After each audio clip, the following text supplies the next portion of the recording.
আমার নাম আশাদুল। আমরা ব্র্যাক ইউনিভার্সিটির পিছনে থাকি, মধ্যপাড়া জামা মসজিদ 109/3। আমাদের দোকান তিতিমি কলেজের সামনে পিঠার দোকান। 18 তারিখে পারভেজ আয়শা আমাদেরকে নিয়ে যায় বিএনপির নেতা ইস্তাফিলের কাছে। ওইখানে 30-40 জন লোক থাকে, সবাইকে টাকা দেয়, 4000 এক প্যাকেট বিরিয়ানি দেয়, দিয়ে খাওয়া দাওয়া করে বলে সেতু ভবনে যাবা, যায় ভাঙচুর আগুন লাগাবা। আমরা তাদের সাথে যাই, যাই ভাঙচুর শুরু করি। এক পর্যায়ে বড় আগুন লাগে, পরে ভয় আমরা দূরে পলে আসি। আমার নাম হেলাল, আমরা কল বসতে থাকি।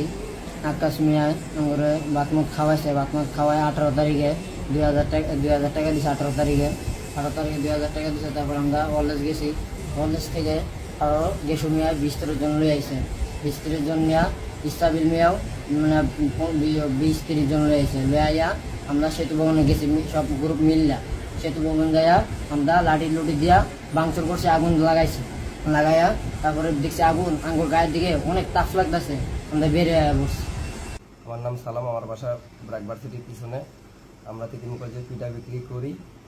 আমাদের পারভেজ 18 তারিখে আইসা নিয়ে যায় বিএনপি ইসাবিল নেতার কাছে, নিয়ে আমাদের 4000 টাকা আর এক প্লেট পেয়ারি দিয়া বলতেছে যে তোমরা এই 40-50 জনের লোকে যাও, সেতু ভবন যায়া আগুন আর ভাঙচুর করো।